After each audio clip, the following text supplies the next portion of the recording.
ఇంకో ముక్కవేనా? అదేంటి గౌరీ, తమ్ముడికి చికెన్ అంటే చాలా ఇష్టం, వాడికి లేదే? అయ్యయ్యో, ఈయన మీ తమ్ముడా?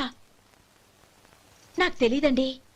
ఒక్కసారైనా నా మొహం చూసి మాట్లాడాలిగా, ఒక్కసారైనా నా నొదినాన్ని పిలవాలిగా, అప్పుడేగా తన నా మరిదని నాకు తెలిసేది. వాడికి చిన్నప్పటి నుంచి కాస్త సిగ్గెక్కువమ్మా. కాస్త ఎక్కువైతే పర్వాలేదు బావగారు, ఈయనకి మరీ ఎక్కువ. చూడు గోపి, ఎందుకు సిగ్గు?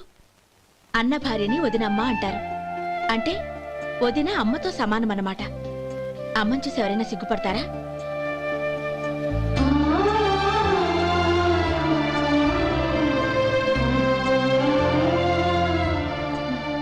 తిను. చాలా వదినా.